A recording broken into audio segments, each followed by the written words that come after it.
Hello everyone, स्वागत है बेटा आप सबका हमारे इस नए लेक्चर में कोऑर्डिनेट ज्योमेट्री के। और बेटा आज स्ट्रेट लाइंस का आई बिलीव थर्ड लेक्चर है।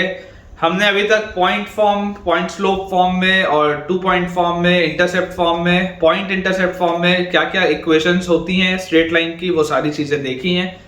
और बेटा लास्ट लेक्चर में हमने बहुत सारे सवालों की प्रैक्टिस भी की थी। आज का लेक्चर अगेन बहुत इंटरेस्टिंग होने वाला है, क्योंकि आज हम 5वें फॉर्म में देखेंगे हम स्ट्रेट लाइन को कैसे लिख सकते हैं। डिटर्मिनेंट जो हमने पूरा चैप्टर पढ़ा था एरिया ऑफ ट्राइंगल के पहले, वो हमने क्यों पढ़ा था? क्योंकि आज वाले लेक्चर में आपको पता चलेगा कि स्ट्रेट लाइन के इक्वेशंस को आप डिटर्मिनेंट फॉर्म में भी लिख सकते हैं। तो ये बेटा बहुत सारी चीजें आज के लेक्चर में होने वाली हैं, बहुत एक्साइटिंग लेक्चर होगा। तो चलिए शुरुआत करते हैं आज के लेक्चर की। लेकिन आज का लेक्चर स्टार्ट करने के पहले आप में से जितने भी बच्चों ने अब तक हमारे टेलीग्राम चैनल को ज्वाइन नहीं किया है, बेटा आपसे एक हम्बल रिक्वेस्ट है कि आप सब हमारे टेलीग्राम चैनल को जल्द से जल्द ज्वाइन करें। उसे ज्वाइन करने से आपको 2 एडवांटेज हैं। पहला एडवांटेज बच्चों आपको ये होगा कि मेरे सारे लेक्चर के अपडेट्स आपको समय से टेलीग्राम चैनल पे मिल जाएंगे, सो दैट कि कभी भी आपका कोई भी लेक्चर मिस ना हो। और जो सेकंड और मोस्ट इंपॉर्टेंट एडवांटेज है बेटा, वो ये है कि मैं आपको क्वेश्चंस एक्स्ट्रा दूंगा प्रैक्टिस के लिए आपके टेलीग्राम चैनल पे। बिकॉज यहाँ पर मैं आपको लिमिटेड क्वेश्चंस दे सकता हूँ, एक हद है बेटा, क्योंकि उसके अंदर ही मुझे खत्म करना है और उसके बाद फिर अपन को अगला टॉपिक भी करना रहता है। लेकिन जेईई मेंस और एडवांस अगर आपको क्रैक करना है तो यार सवालों को थोड़ा ज्यादा प्रैक्टिस करना पड़ेगा। तो उसके लिए आपको टेलीग्राम चैनल जरूर सब्सक्राइब करना चाहिए, जरूर ज्वाइन करना चाहिए, ताकि आपकी पढ़ाई और बेहतर हो पाए। तो बेटा स्टार्ट करते हैं अपना आज का लेक्चर। और अगर आपको थोड़ा भी फायदा हो रहा हो मेरे लेक्चर से, तो जल्दी से आप इस वीडियो को लाइक कर दीजिए। अपने पास बच्चों जो आज 5th पार्ट दिया हुआ है, हमने लाइन के फॉर्म्स देखे थे, ठीक है। जो 5वां फॉर्म है दैट इज परपेंडिकुलर फॉर्म या नॉर्मल फॉर्म। 5वां फॉर्म है परपेंडिकुलर फॉर्म, परपेंडिकुलर फॉर्म, या इसको आप नॉर्मल फॉर्म भी बोलते हैं। परपेंडिकुलर फॉर्म या नॉर्मल फॉर्म एक ही बात है, ठीक है। परपेंडिकुलर फॉर्म या नॉर्मल फॉर्म, इसमें होता क्या है? सबसे पहले मैं आपको एक स्टेटमेंट लिखा देता हूं, फिर एक्सप्लेन करता हूं। जैसे मान लीजिए आपके पास दिया हो to find the equation of a line, to find the equation of a line, to find the equation of a line in which the length of perpendicular, in which the length of, to find the equation of a line in which the length of perpendicular, in which the length of perpendicular drawn from the origin on the line, perpendicular drawn from the origin on the line is P, from the origin on the line is P, ठीक है। ये important है बेटा, ये important है, बच्चे अक्सर इसमें कंफ्यूज हो जाते हैं। On the line is P and alpha is the angle which the perpendicular line makes, and alpha is the angle which the perpendicular line makes, which the perpendicular line, and alpha is the angle which the perpendicular line makes, which the perpendicular line makes with the positive x-axis, with the positive x-axis, with the positive x-axis। ये अपने पास बच्चों चीज दी हुई है, ठीक है। और angle आप हमेशा जो मेजर करेंगे that will be in the anti clockwise direction. Angle always measured in, angle will always be measured in, will always be measured in anti-clockwise manner, in anti-clockwise manner। ये अपने पास ओवरऑल पूरी की पूरी बच्चों चीज दी हुई है, इसका स्टेटमेंट है। अब इसमें कैसे आपके पास प्रोफाइल होगी सवाल की, मैं आपको समझाता हूं। इमेजिन करिए ये हमारे पास कार्टेशियन प्लेन है, और इस कार्टेशियन प्लेन में ये हमारे पास एक स्ट्रेट लाइन है। ये स्ट्रेट लाइन आप देख सकते हैं फर्स्ट क्वाड्रेंट में वाई एक्सिस को और फर्स्ट क्वाड्रेंट में एक्स एक्सिस को कट कर रही है, ठीक है।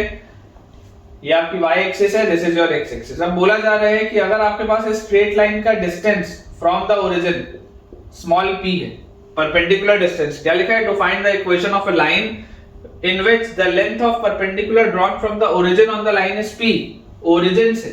ओरिजिन से जब आप लाइन पर बच्चों परपेंडिकुलर डालेंगे तो उसका लेंथ होगा p। and alpha is the angle which the perpendicular line makes with the x-axis.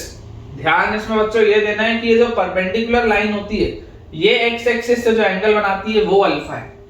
समझ पा रहे हो आप? ये वाला एंगल अल्फा है बेटा, दिस एंगल इज अल्फा। बच्चे अक्सर ये वाले एंगल को अल्फा ले लेते हैं जितना कि आपकी लाइन इंक्लाइंड है। एंगल ऑफ इंक्लिनेशन अल्फा नहीं है, ये जो लाइन जिस एंगल पे होगी that is not alpha. Alpha क्या है? ये जो परपेंडिकुलर आपने ड्रॉप किया है वो जितनी दूरी पे होगा दैट इज अल्फा।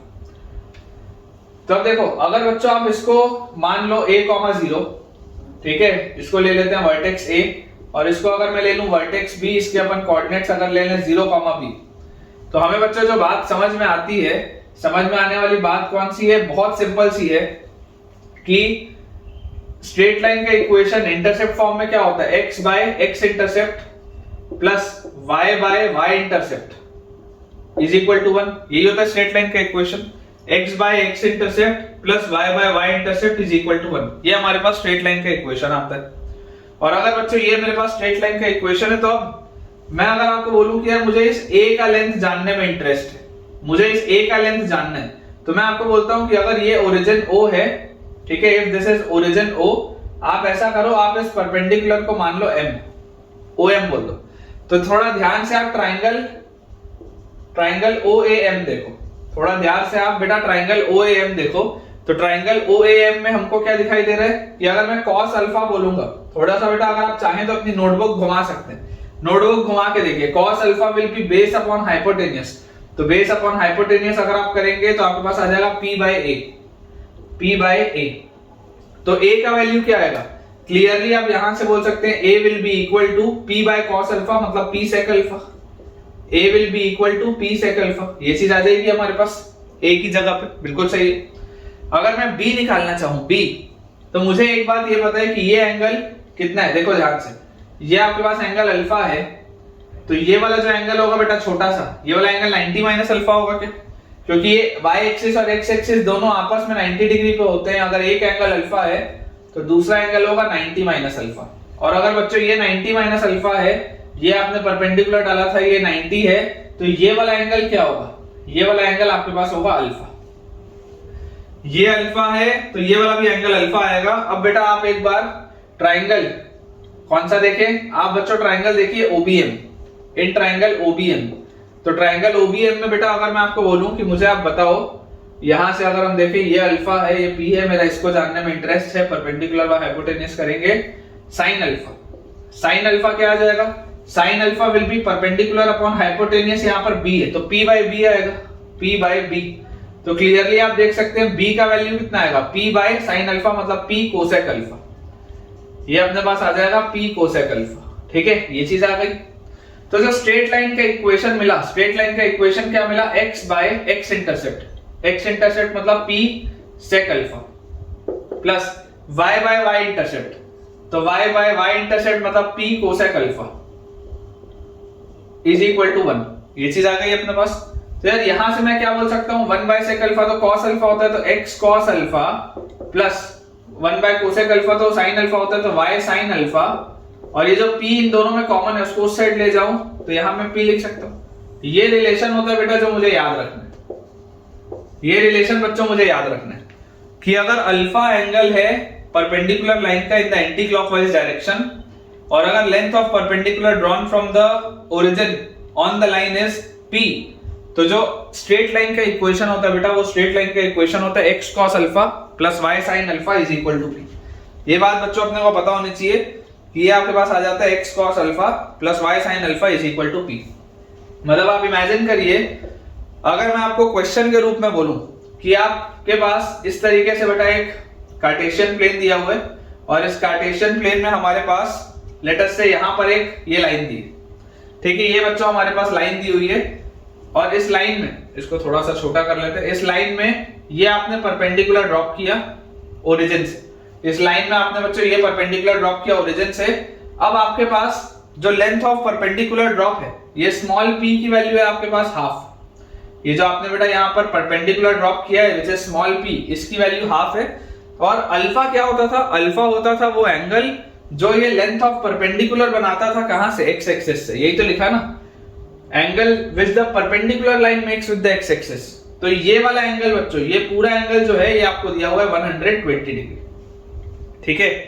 ये एंगल बेटा इसका इंक्लिनेशन नहीं है, स्ट्रेट लाइन का बिल्कुल भी इंक्लिनेशन नहीं है, ये एंगल किसका है, ये एंगल लेंथ ऑफ परपेंडिकुलर का है। तो आपके पास जो इक्वेशन आएगा that will be x cos alpha मतलब cos 120 degree plus y sin alpha मतलब sin 120 degree is equal to small p मतलब कि हाफ, ये आ जाएगा अपने पास। और अगर हम यहां से बच्चों फाइनल आंसर लिखना चाहें तो cos 120 इज cos 180 minus 60 मतलब minus cos 60, तो this will be minus x by 2 plus sin 180 minus 60 sin 60 मतलब y root 3 by 2 is equal to 1 by 2। Clearly बेटा ये 2 का फैक्टर कटेगा और आपके पास आ जाएगा x और minus y root 3 plus 1 is equal to 0। अगर आप सारी चीज एक साइड ले जाएं तो इक्वेशन आपके पास आ जाएगा x minus y root 3 plus 1 is equal to 0। बिल्कुल सही।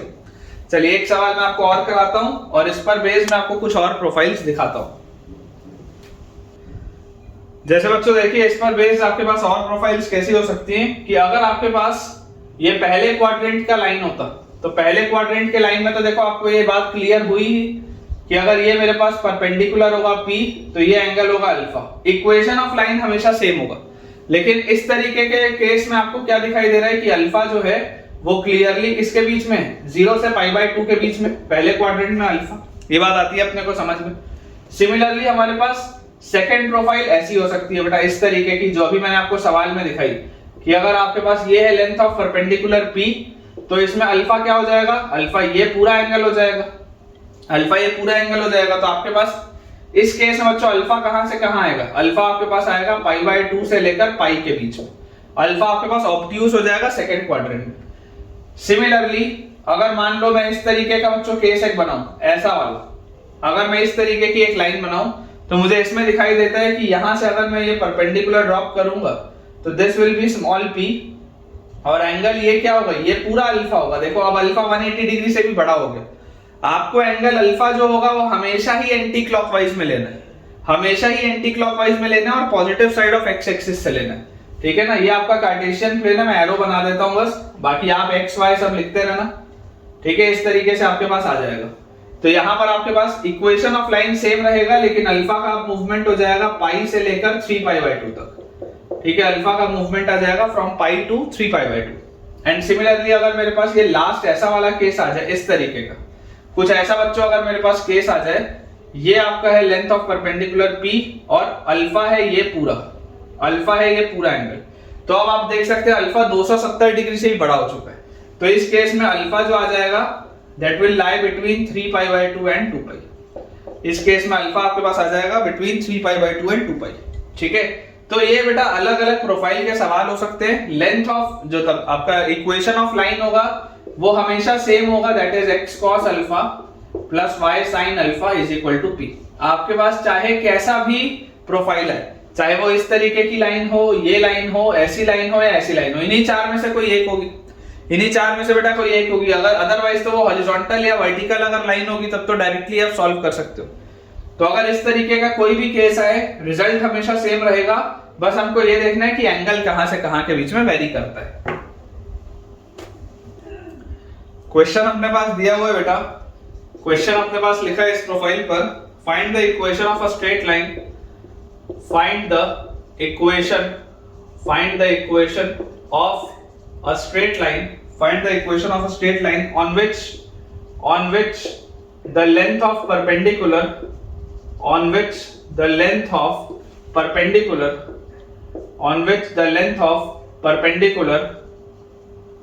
from the origin is 4 units, from the origin length of perpendicular from the origin is 4 units, ठीक है। आपने बच्चों जो परपेंडिकुलर इस पे डाला है origin say that is 4 units and the line makes an angle, ध्यान देना सवाल पे, and the line makes an angle 120 degree, angle of 120 degree with the positive direction of x axis, ये सवाल दिया। क्या बोला जा रहा है ध्यान से एक बार देखिए, क्वेश्चन में लिखा है बेटा find the equation of a straight line on which the length of perpendicular drawn from the origin is 4 units and the line makes an angle 120 degree। बेटा इसमें परपेंडिकुलर 120 डिग्री नहीं बना रहा, अल्फा 120 डिग्री नहीं है, इस बात को ध्यान देना है, इस बात को आपको ध्यान देना है, सवाल ढंग से पढ़ना है। लेंथ ऑफ परपेंडिकुलर देखते ही तुरंत मत सोच लिया करो कि जो भी एंगल होगा वही अल्फा होगा, थोड़ा ध्यान से सोचो। क्या लिखा है, line makes an angle of 120 degree with the positive x axis. ये एंगल ऑफ इंक्लिनेशन दिया स्ट्रेट लाइन का, एंगल ऑफ इंक्लिनेशन दिया बच्चों स्ट्रेट लाइन का।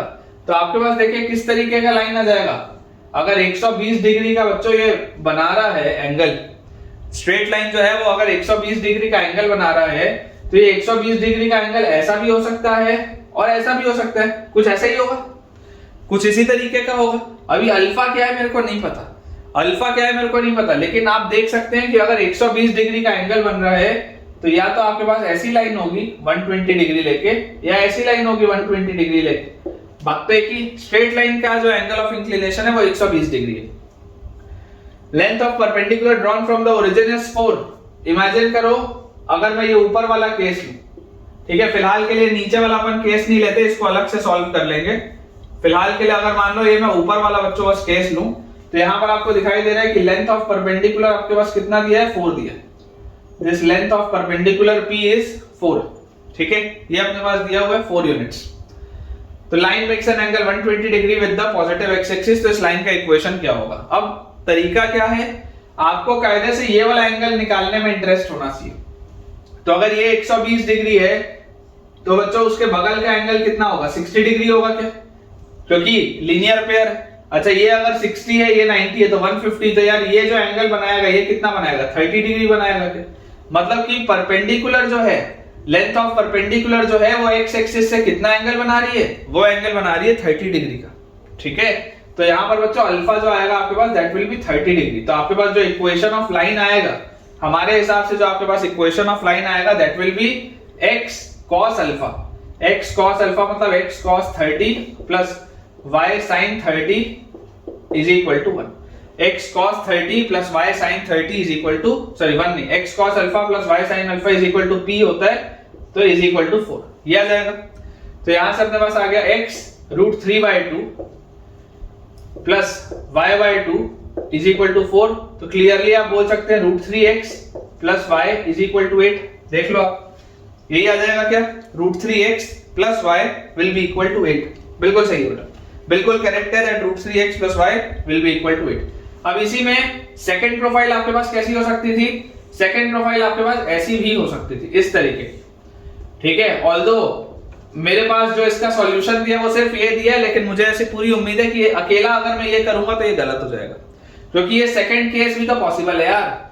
सेकंड केस को आप रिजेक्ट थोड़ा ना कर सकते हो।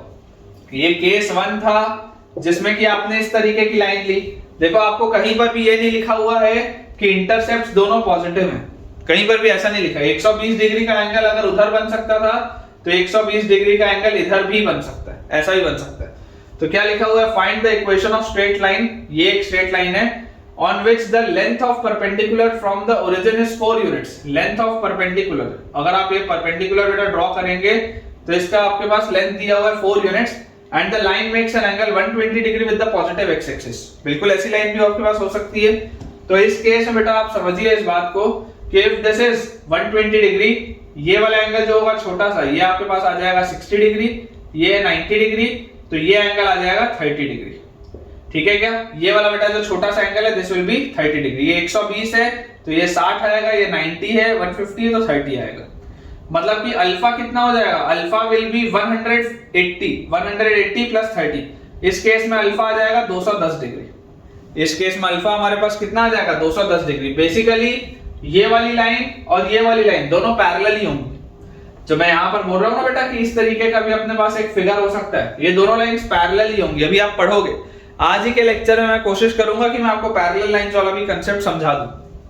तो आप इसका देखो सॉल्व अगर करोगे तो आंसर आना चाहिए x cos अल्फा, तो x cos 210 degree plus y sin alpha, तो y sin 210 degree, x cos alpha plus y sin alpha is equal to p, तो p की जगह आ जाएगा 4, ठीक है, p की जगह अपने पास आ जाएगा 4। तो यहां से आ गया cos 210, cos 210 मतलब cos 180 प्लस 30, और cos 180 प्लस 30 कितना होता है, cos 180 प्लस 30 बच्चों अपने पास आ जाता है माइनस cos 30, तो minus x into √3/2 plus y into sine 210, sine 180 plus 30 is minus sine 30, तो माइनस साइन 30 मतलब minus y/2, this is equal to 4। तो इसका आंसर आ जाएगा √3x plus y is equal to -8। इसका आंसर अपने पास आ जाएगा √3x plus y is equal to -8। ये दोनों बेटा पैरेलल लाइंस हैं, ये दोनों पैरेलल लाइंस हैं। ये पैरेलल क्यों है आपको थोड़ी देर में समझ में आएगा, आज ही के लेक्चर में थोड़ी देर में आपको समझ में आ जाएगा। But both of these lines are parallel और अपने हिसाब से तो यार ये दोनों आंसर सही है। माइनस कॉमन लेके उधर भेज दो, 2 उधर भेज दो, तो √3x plus y is equal to -8 या √3x plus y is equal to +8, both are correct. Next बच्चों अपने पास सवाल लिखा हुआ है, convert the line x plus √3y plus 7 equal to 0 in normal form। अब आपको क्या करना है, आपको बच्चों सिर्फ और सिर्फ ये जो लाइन लिखी हुई है उसको अभी जो आपने 5वां वाला टाइप पढ़ा है आपको इसको उस नॉर्मल फॉर्म में कन्वर्ट करना है। ठीक है, आपको इसको उस नॉर्मल फॉर्म में कन्वर्ट करना है। अब हम क्या जानते हैं, हम बेटा ये बात जानते हैं कि नॉर्मल फॉर्म होता क्या है लाइन का अगर आपको नॉर्मल फॉर्म देखना हो तो नॉर्मल फॉर्म हमारे पास होता है x cos alpha plus y sin alpha is equal to p। Normal form तो यही होता है, x cos alpha plus y sin alpha is equal to p। तो यार मेरे पास इक्वेशन दिया हुआ है x प्लस √3y और इज इक्वल टू -7। मेरे पास तो ये इक्वेशन लिखा है, मेरे पास इक्वेशन क्या लिखा है, ये लिखा है। अब बेसिकली होने दोनों सेम चाहिए, बेसिकली दोनों ही इक्वेशन बच्चों सेम होने चाहिए क्योंकि इसी को तो आप कन्वर्ट कर रहे हो उसमें। तो अगर सेम इक्वेशन होने चाहिए तो रेशियो सेम होगा, तो देयरफॉर आप बोल सकते हैं cos alpha by 1 should be equal to sin alpha by √3 should be equal to -p/7। ऐसा होना चाहिए, रेशियो सेम ही होना चाहिए। और इस पूरे को आप कुछ k मान लो, ठीक है, ये सेम रेशियो में आपके पास आना चाहिए, बिल्कुल सही बात है। अब इसके बाद हम क्या करें, तो यहां से यार मुझे एक चीज समझ में आती है कि अगर हम इसको ध्यान से देखें तो आप देखो बेटा यहां से आपके पास cos अल्फा कितना आएगा, cos अल्फा, तो cos alpha will be equal to -p/7, cos alpha will be equal to -p/7। ठीक है, cos अल्फा हमारे पास आ जाएगा -p/7 और sin अल्फा कितना आएगा, sin अल्फा, तो sin alpha will be equal to -√3 into p/7, या ऐसा लिख लो, इस पूरे को अगर मैंने k बोला है आप ऐसा लिख लो, cos alpha is equal to लिख लो आप k और sin alpha is equal to आप लिख लो √3k। ये ज्यादा आसान है, ऐसा लिख लो, cos अल्फा को आप लिख लो 1 इंटू k और sin अल्फा को आप लिख लो √3 इंटू k, लिख सकते हैं। तो यार हमें एक चीज पता है कि cos square alpha plus sin square alpha is equal to 1 होता है। इसका मतलब कि k square plus 3k square की वैल्यू 1 होगी, मतलब कि 4k स्क्वायर की वैल्यू 1 होनी चाहिए। और अगर 4k स्क्वायर की वैल्यू 1 होनी चाहिए इसका मतलब कि k का वैल्यू या k स्क्वायर का वैल्यू होना चाहिए 1/4।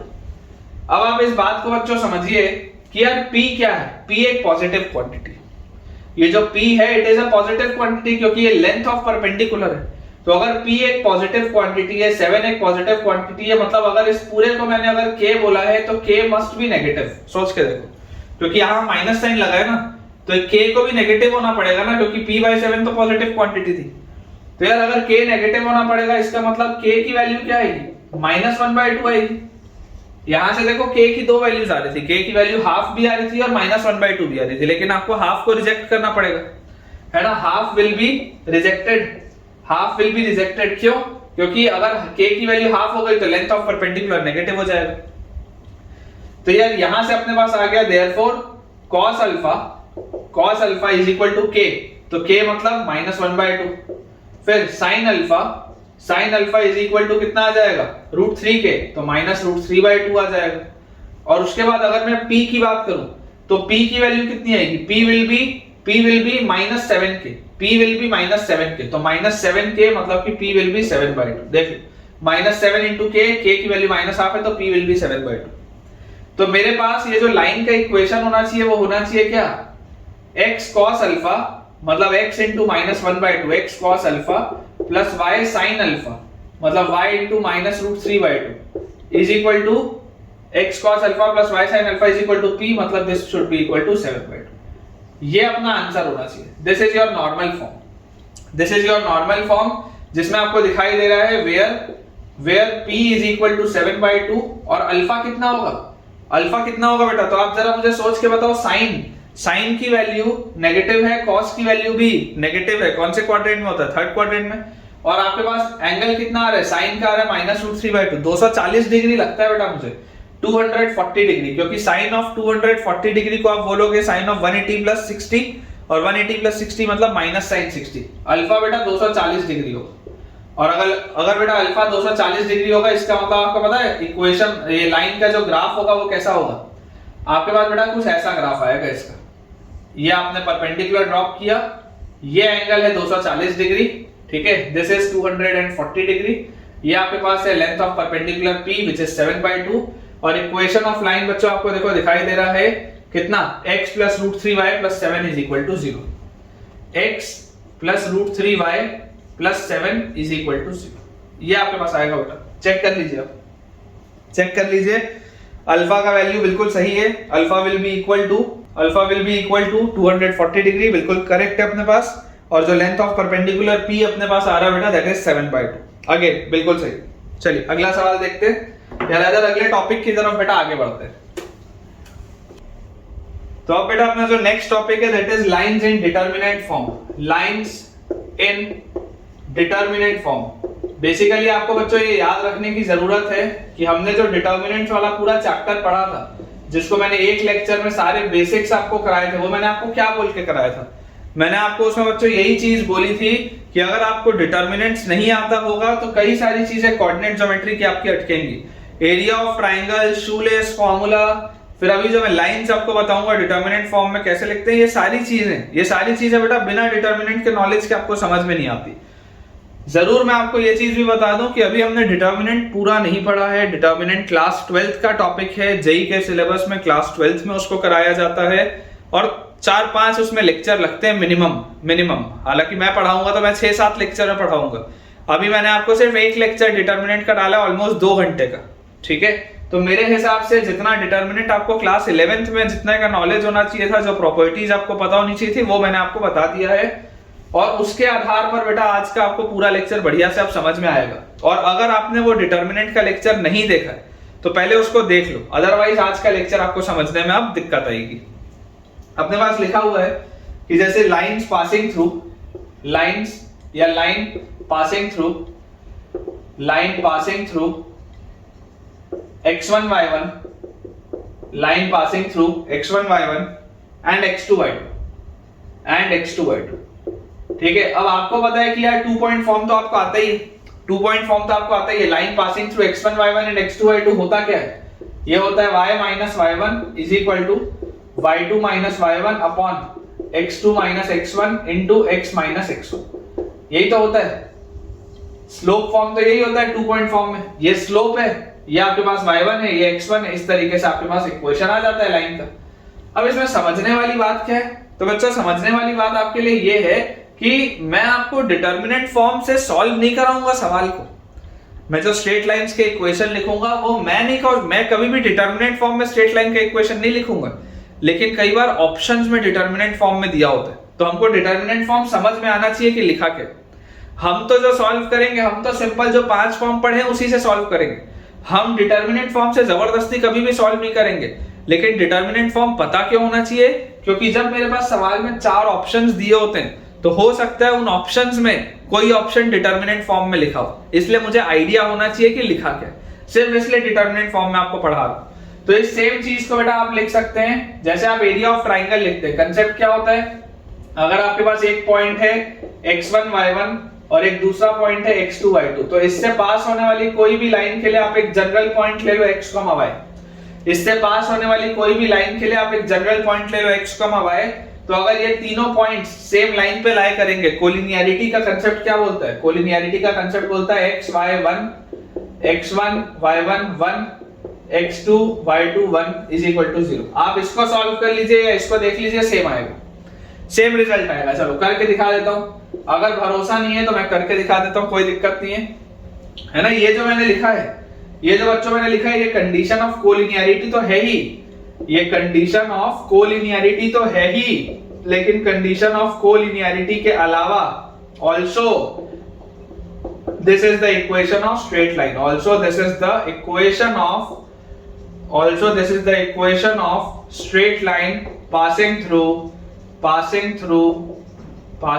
x1 y1 and x2 y2, passing through x1 y1 and x2 y2। ये भी है बेटा, ये बात तो आपको पता होनी चाहिए। ये कंडीशन ऑफ कोलिनियरिटी तो है, लेकिन उसके साथ साथ ये इक्वेशन ऑफ स्ट्रेट लाइन भी है। कैसे सॉल्व करेंगे? x into y1 minus y2, फिर minus y into x1 minus x2 और plus 1 into x1 y2 minus x2 y1 is equal to 0। ये आ रहा है अपने पास, ये चीज आ रही है। आप चाहो तो इसको बेटा सिंप्लीफाई कर लो, इसको आप चाहो तो सिंप्लीफाई कर लो। देखो इसको कैसे सिंप्लीफाई करेंगे? x2 minus x1 multiplied by y minus y1 should be equal to y2 minus y1 multiplied by x minus x1। और इसको अगर आप बेटा ओपन अप करोगे तो देखो y के साथ क्या आ रहा है? y के साथ आ रहा है x2 माइनस x1, फिर माइनस y1 के साथ तो minus x2 y1 plus x1 y1 is equal to x के साथ क्या आ रहा है? y2 माइनस y1, x के साथ अपने पास आ रहा है y2 माइनस y1 और माइनस अंदर लेके जाऊंगा तो minus x1 y2 plus x1 y1। तो क्लियरली आपको दिखाई दे रहा है, देखो x का कोफिशिएंट है y1 माइनस y2। इस ऐसा करो, इस पूरी चीज को उधर ले जाओ, इस पूरी चीज को आप उधर ले जाओ। तो जैसे ही आप इसको LHS में लेके जाओगे तो x के साथ क्या आ जाएगा? ये जो y2 माइनस y1 था उधर जाके y1 माइनस y2 हो जाएगा, y1 माइनस y2 हो जाएगा। उसके बाद इसमें से भी अगर आप माइनस कॉमन ले लो तो माइनस y इंटू क्या आ जाएगा? x1 माइनस x2 आ जाएगा, minus y into x1 minus x2 आ जाएगा। और अगर मैं बाकी चीजें देखूं तो यार इसमें देखो ये x1 y1 और x1 y1 कट रहा है और ये माइनस x1 y2 उधर आ गया तो प्लस x1 y2 और माइनस x2 y1। यही लिखा है क्या? यही लिखा है क्या आपके पास? इक्वेशन देख लो, plus x1 y2 minus x2 y1, same relation. तो आपको चाहे 2 पॉइंट फॉर्म से सॉल्व करना हो, आपको चाहे डिटरमिनेंट फॉर्म से सॉल्व करना हो, आपकी इच्छा है। मैं आपको फिर बता दे रहा हूं, मैं डिटरमिनेंट फॉर्म से स्ट्रेट लाइन का इक्वेशन अवॉइड करता हूं लिखना, मैं नहीं लिखता।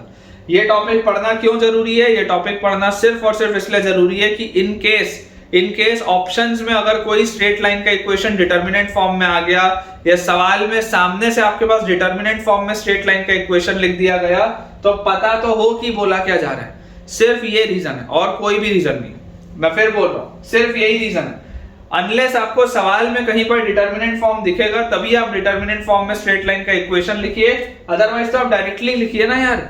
ये समझना आसान है, इसको सॉल्व करना थोड़ा कठिन है। इसको तो आप तुरंत लिख सकते हो ना। देखो अपन इसमें बहुत सारे बेटा आज टाइप्स करेंगे, मजा आएगा आपको। चलिए अपने पास बेटा जो नेक्स्ट लिखा है दैट इज इक्वेशन ऑफ, अभी अपन ने 2 पॉइंट से पास होने वाली लाइन को डिटरमिनेंट फॉर्म में लिखा, अब इक्वेशन ऑफ मीडियन लिखा हुआ है। Equation of median through a, equation of median through a x1 y1। अब मैं फिर बोल रहा हूं, ये टॉपिक है इसलिए मैं आपको पढ़ा दे रहा हूं, अदरवाइज आपको डिटरमिनेंट फॉर्म याद रखने की जरूरत बिल्कुल नहीं। फिर क्लियरली बोल रहा हूं, आपको डिटरमिनेंट फॉर्म याद रखने की जरूरत बिल्कुल भी नहीं है। आपको सिर्फ ये टॉपिक पता होना चाहिए कि डिटरमिनेंट फॉर्म में लिखा जा सकता है। मैं तो जैसे लिखता था वैसे लिखूंगा, सिंपल 2 पॉइंट फॉर्म लगाऊंगा या पॉइंट स्लोप लगाऊंगा या इंटरसेप्ट लगाऊंगा, मैं उसी से सॉल्व करूंगा हमेशा। मैं कभी डिटरमिनेंट फॉर्म से सॉल्व नहीं करूंगा, तो मुझे कभी नहीं देखोगे डिटरमिनेंट फॉर्म से सॉल्व करते हुए। लिखा हुआ है equation of median through a x1 y1। अब जो इक्वेशन आता है बच्चों, या चलो मैं आपके लिए पहले सॉल्व कर देता हूं। आपको एक चीज पता है कि अगर आपके पास कोई भी एक ट्राइंगल हो तो इस ट्राइंगल में if this is vertex a, this is vertex b and this is vertex c, vertex a है x1 y1, वर्टेक्स b है हमारे पास x2 y2 and vertex c है हमारे पास x3 y3। बोला जा रहा है a से निकलने वाला जो मीडियन होगा, a से बच्चों जो निकलने वाला मीडियन होगा, ठीक है, लेट अस से इसका ये जो कोऑर्डिनेट आएगा ये क्या आएगा? इसका कोऑर्डिनेट आपके पास आ जाएगा x2 plus x3 y2 comma y2 plus y3 y2। Middle point यही होगा इसका। सेक्शन फॉर्मूला का स्पेशल केस है x2 plus x3 y2 comma y2 plus y3 y2। अब अगर मैं आपको बोलूं कि यार आपके पास A है एक पॉइंट, D है आपके पास दूसरा पॉइंट, तो 2 पॉइंट फॉर्म जो डिटर्मिनेंट फॉर्म होता है, डिटर्मिनेंट में अगर आपको लिखना हो तो डिटर्मिनेंट में आप इसको कैसे लिखोगे? देखो 2 पॉइंट फॉर्म से तो लिख ही सकते हो, एक पॉइंट आपके पास है, दूसरा पॉइंट आपके पास है, 2 पॉइंट फॉर्म से AD का इक्वेशन तो लिखा जा सकता है। हम अगर पेपर में सॉल्व करेंगे तो हम तो 2 पॉइंट फॉर्म से सॉल्व करेंगे, बिल्कुल, हमको और कुछ भी नहीं सोचना है। ए से डी तक की जो लाइन होगी, ये x1 y1 पता है, ये दूसरा कोऑर्डिनेट पता है, खट से 2 पॉइंट फॉर्म लगाओ, आंसर निकालो। लेकिन अगर मुझे डिटर्मिनेंट फॉर्म में लिखना हो, मेरी मजबूरी आ गई कि मुझे डिटर्मिनेंट फॉर्म में लिखना हो, तो कैसे लिखूंगा मैं डिटर्मिनेंट फॉर्म में बोलूंगा x y 1, इसमें मैं कोई भी एक वेरिएबल पॉइंट मान लूंगा x, y, तो मैं बोलूंगा x y 1, उसके बाद अगला पॉइंट है x1 y1 1, और लास्ट पॉइंट है x2 plus x3 by 2, y2 plus y3 by 2 और 1, दिस इज इक्वल टू 0। मैं ऐसे इसको सॉल्व करूंगा। यही तो अभी पिछले वाले भी पोर्शन में किया था, जो लास्ट वाला था, 2 पॉइंट से पास होने वाली डिटर्मिनेंट फॉर्म में स्ट्रेट लाइन कैसे लिखते हैं, ऐसे लिखते हैं। तो इसको अगर सॉल्व आप करो तो आप ऐसा करो बच्चों, ये जो 1 है ना, नीचे वाले 1 को आप लिख लो 2/2। अब आपको दिखाई दे रहा है कि ये जो 1/2 है, ये 1/2 है, ये 1/2 है, ये 1/2 तो सब में कॉमन है, पूरी की पूरी रो में हाफ कॉमन है, बाहर खींच के निकालो। तो जैसे ही बाहर खींच के निकालोगे तो अब डिटर्मिनेंट के अंदर बन गया x y 1, x1 y1 1, और x2 plus x3 y2 plus y3, और इस 2 को भी आप लिख लो 1 plus 1, ठीक है, and this is equal to 0। तो ये हाफ तो चला जाएगा 0 के पास, कोई दिक्कत की बात नहीं है। और इसको अगर मैं ध्यान से ऑब्जर्व करूं तो इसमें भी एक प्रॉपर्टी होती थी कि अगर किसी भी पर्टिकुलर रो में या अगर किसी भी पर्टिकुलर कॉलम में सारे एलिमेंट्स को, किसी भी रो के या किसी भी कॉलम के अगर आप सारे एलिमेंट्स को 2-2 चीजों के सम में या 3-3 चीजों के सम में ब्रेक कर सकते हैं तो वो सारे अलग अलग डिटर्मिनेंट्स बन जाते हैं। ये एक प्रॉपर्टी मैंने आपको पढ़ाई है। तो this can be written as x y 1, x1 y1 1, x2 y2 1 plus determinant of x y 1, x1 y1 1, x3 y3 1। इसको आप इस तरीके से लिख सकते हैं बेटा, ठीक है, इसको आप इस तरीके से लिख सकते हैं।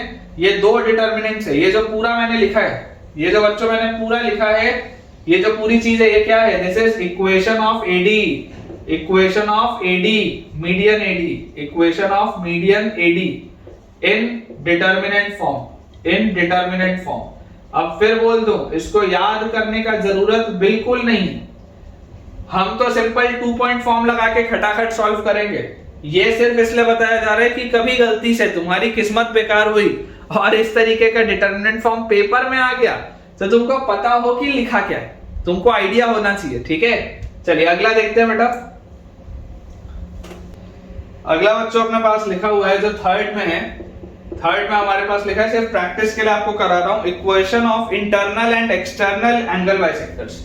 Equation of internal and external, equation of internal and external angle bisectors, and external angle bisectors, ठीक है बेटा। मुझे पता नहीं कि तुमको बैकग्राउंड से नॉइस आ रहा है या नहीं आ रहा, मुझे तो आ रहा है। बगल में एक जगह घर का कंस्ट्रक्शन चल रहा है तो थोड़ा सा नॉइस ज्यादा है, तो मुझे तो थोड़ा लग रहा है नॉइस, हो सकता है वीडियो में भी आ रहा हो, तो आप उसको इग्नोर करते हुए चलेंगे, पढ़ाई पर ध्यान देंगे। लिखा हुआ है equation of internal and external angle bisectors of angle A. अपन सिर्फ एंगल ए के लिए डिराइव कर लेते हैं, बाकी के लिए एज इट इज हो जाएगा। तो देखो अगर हम सबसे पहले इंटरनल की बात करें, इंटरनल की, तो इंटरनल में बच्चों आपको देखो क्या चीज समझ में आती है। अगेन मैं बोल रहा हूँ, रटने का जरूरत नहीं है। आपको क्या चीज पता है कि अगर आपके पास ये एक ट्राइंगल है, let us say this is A B C, this is your x1 y1, this is your x2 y2 and this is your x3 y3।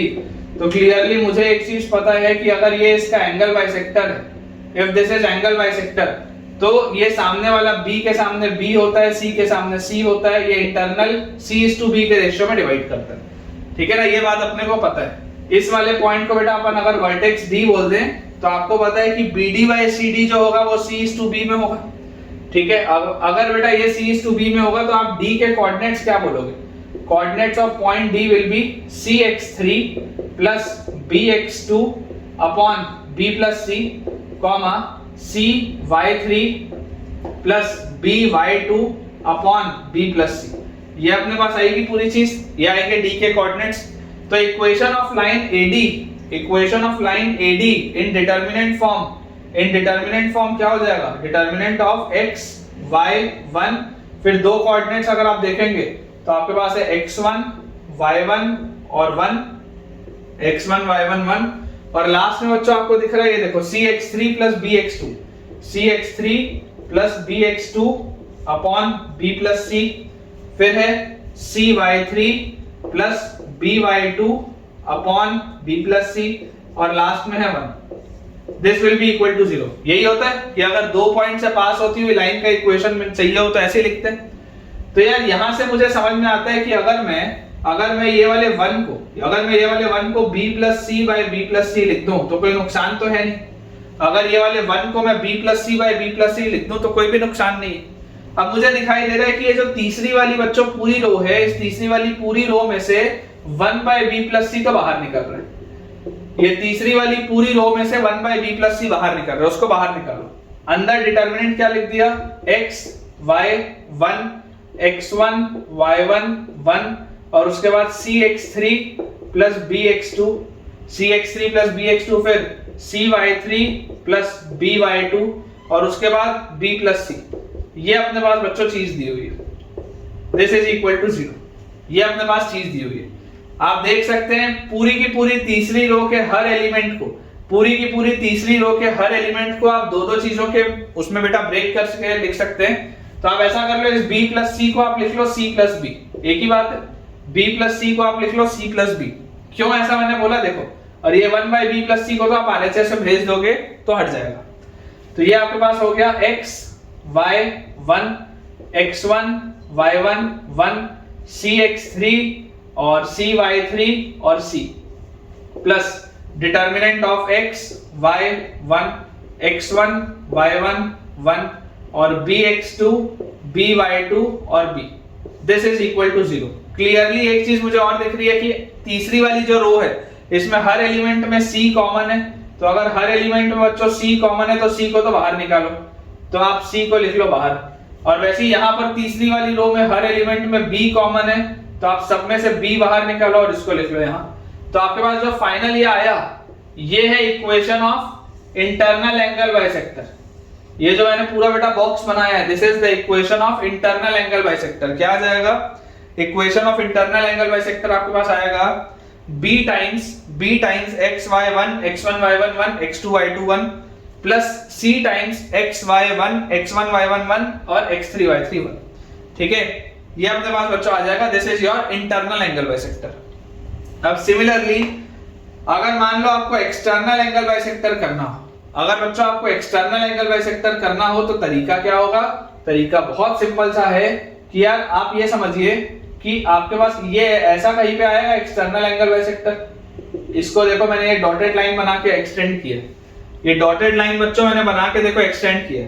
तो मान लेते हैं ये कोई पॉइंट E पे मिलता है, मान लेते हैं बच्चों ये कोई भी पॉइंट E पे मिलता है, तो आपको क्लियरली इसमें बात दिखाई दे रही है कि ये जो पॉइंट E है ये एक्सटर्नली उसको डिवाइड करेगा।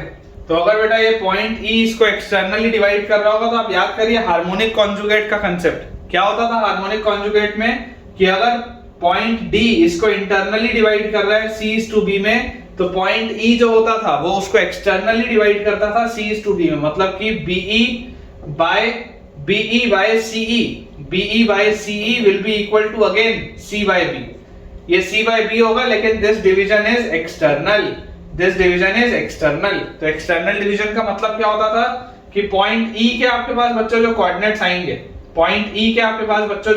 आएंगे, वो क्या हो जाएंगे, पॉइंट E के कोऑर्डिनेट्स आपके पास हो जाएंगे cx3। ठीक है ना, आपके पास अगर E के आपको कोऑर्डिनेट्स चाहिए तो cx3 माइनस bx2। यहां पर देखो जो cx3 प्लस bx2 आता था, अब वो क्या हो जाएगा, m2 जो होता है वो माइनस m2 से रिप्लेस हो जाता है। तो cx3 minus bx2 upon c minus b comma cy3 minus by2 upon c minus b। ये चीज आ जाएगी अपने पास cx3 minus bx2 upon c minus b और cy3 minus B by two upon C minus B. ये आ गया ई के कोऑर्डिनेट्स। और अगर बेटा ये अपने पास ई के कोऑर्डिनेट्स आ गए तो अब यहां से देखो आपके पास इक्वेशन ऑफ लाइन क्या हो जाएगा, इक्वेशन ऑफ लाइन आपके पास हो जाएगा x y 1, उसके बाद x1 y1 1, और एक्सटर्नल जो पॉइंट है इसके कोऑर्डिनेट्स आ गए cx3 minus bx2 upon c minus b, फिर cy3 minus by2 upon c minus b। ठीक है, इसको थोड़ा सा अपन ठीक से लिख लेते हैं, यहाँ पे y, यहाँ पे y1, और लास्ट में यहाँ पर 1, यहाँ पर 1, और यहाँ पर भी आएगा 1। दिस डिटर्मिनेंट इज 0, ये चीज आएगी अपने पास। और इसको बच्चों अगर आपको सॉल्व करना है तो मैं आपको बोलता हूँ कि आप इस 1 को भी लिख लो c minus B upon C minus B. इस 1 को भी आप लिख लीजिए c minus B upon C minus B. तो यार यहाँ से अगर मैं इस हिस्से को बेटा क्लियर करूं और इस पे अगर बेटा मैं उस इक्वेशन को डिराइव आपके लिए करूं तो देखिए इक्वेशन हमारे पास क्या आ जाएगा, आप इसको 1 बाय सी माइनस बी देख सकते हैं, सब में कॉमन है, तो 1 बाय सी माइनस बी तो आप बाहर निकालो।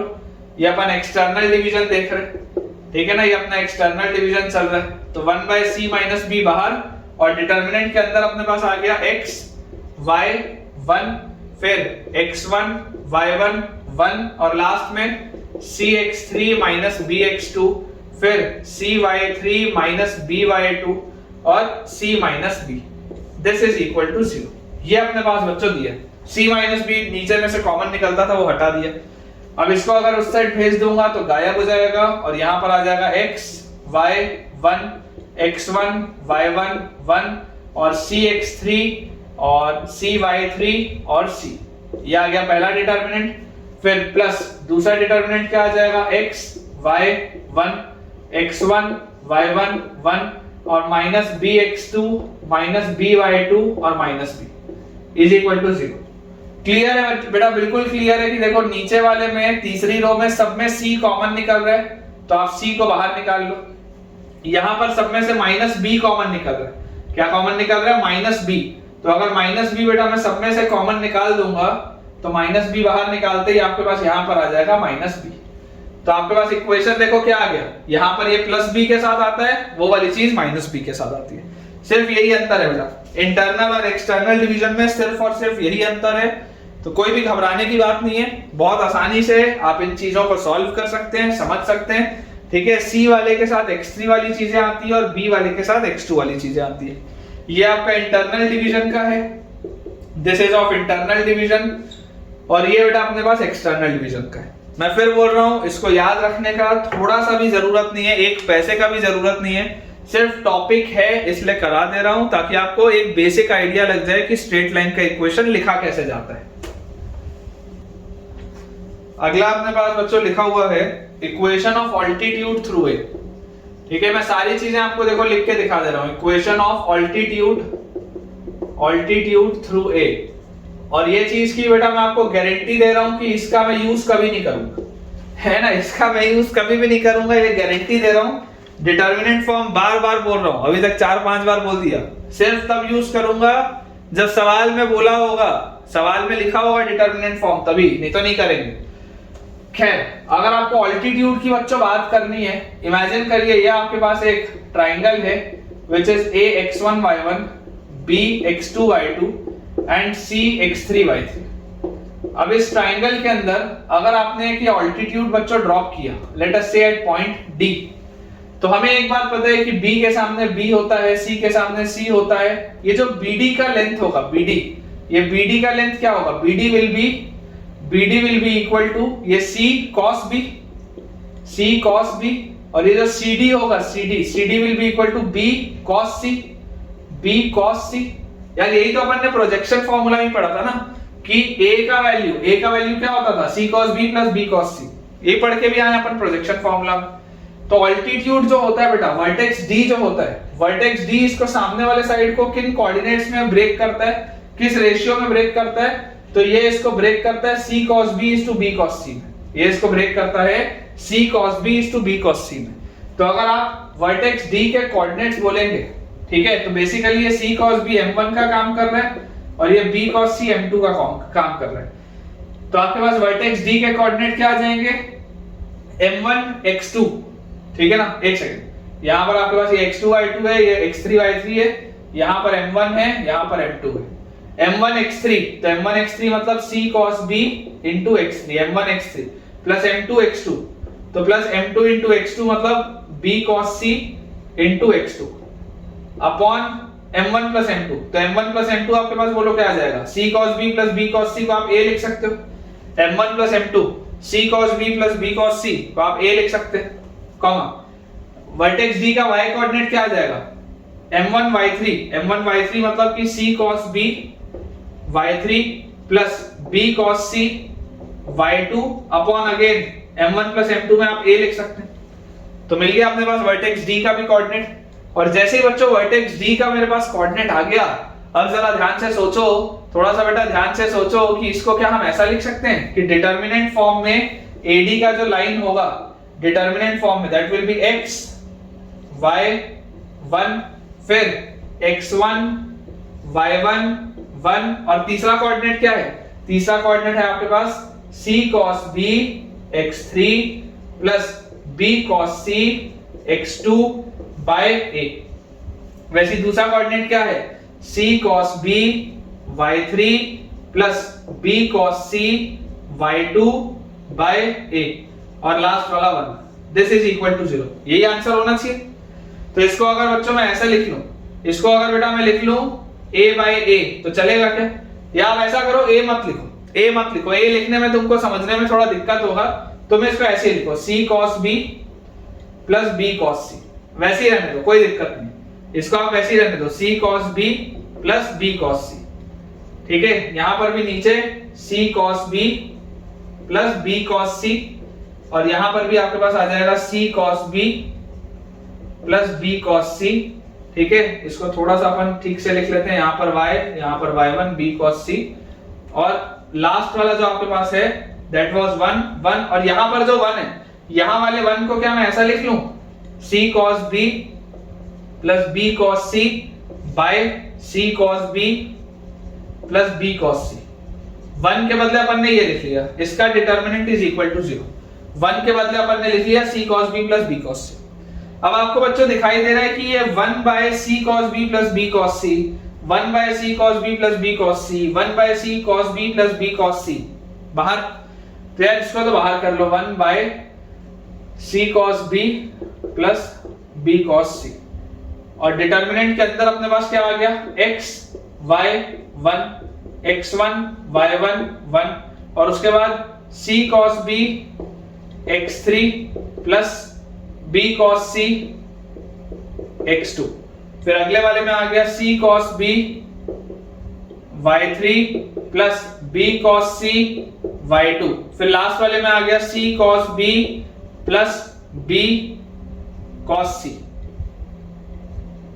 ये अपने पास आएगा बेटा, ये पूरी चीज देखो 0 के बराबर है, थोड़ा मेहनत है लेकिन ठीक है कोई बात नहीं। इस पूरे को तो आप हटा सकते हो यहां से, और इसको अगर हम ब्रेक करके लिखें और डायरेक्टली अब लिखता हूं, थोड़ा सा डायरेक्टली लिखता हूं, पूरे में से मुझे दिख रहा है c cos b, इसको आप देखो दो डिटरमिनेंट से ब्रेक करोगे तो जो पहला डिटरमिनेंट बनेगा, पहले डिटरमिनेंट में इसमें भी c cos b आएगा, इसमें भी c cos b आएगा, इसमें भी c cos b आएगा, तो c cos b बाहर और डिटरमिनेंट के अंदर आएगा x y1 x1 y1 1 और x3 y3 1 प्लस अगले डिटरमिनेंट में सब में b cos c आएगा, b cos c बाहर, अंदर आएगा x y1 x1 y1 1 x2 y2 1, this is equal to 0। ये होना चाहिए मेरे हिसाब से, ये चीज आनी चाहिए। देख लो b cos c के साथ आएगा x2 y2 वाली चीज और प्लस c cos b के साथ आएगा x3 y3 वाली चीज और इस पूरे का इक्वल टू है बेटा 0।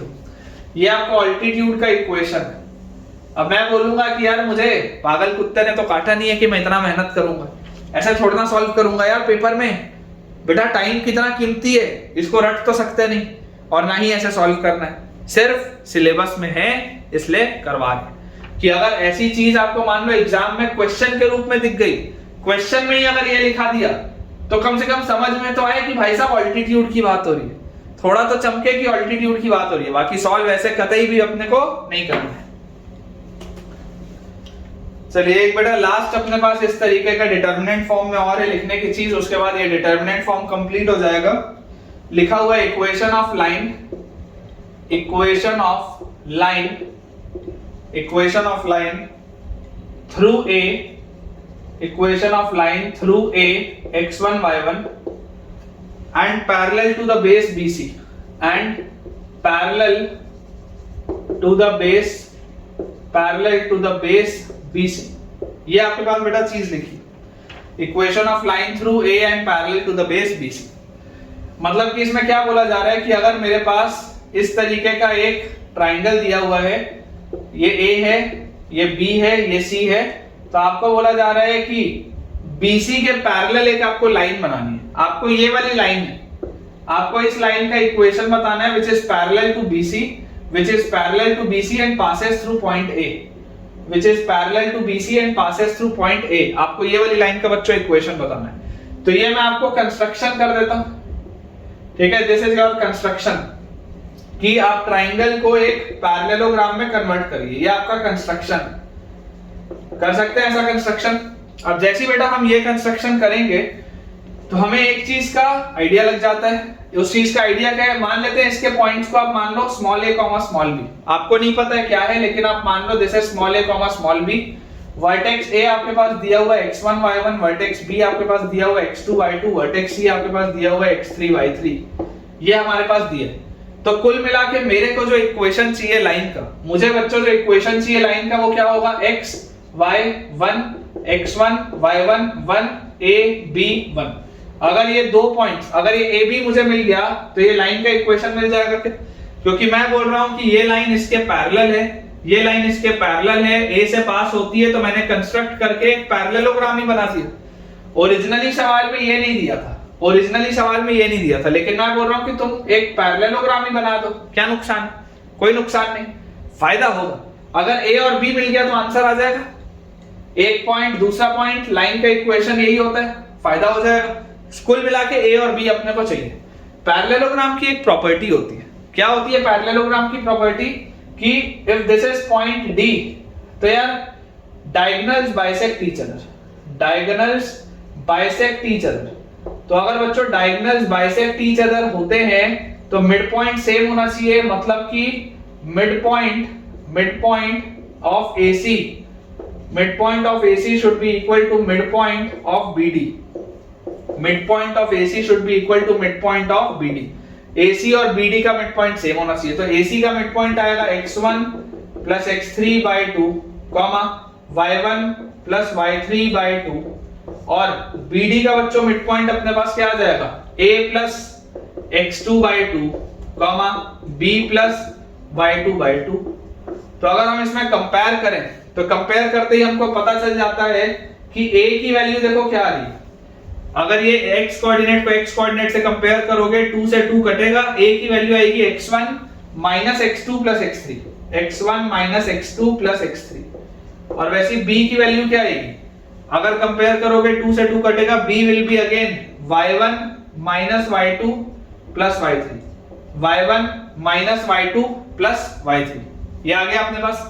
तो यार यहां से आंसर क्या आएगा, answer will be x y1 x1 y1 1, फिर x1 minus x2 plus x3,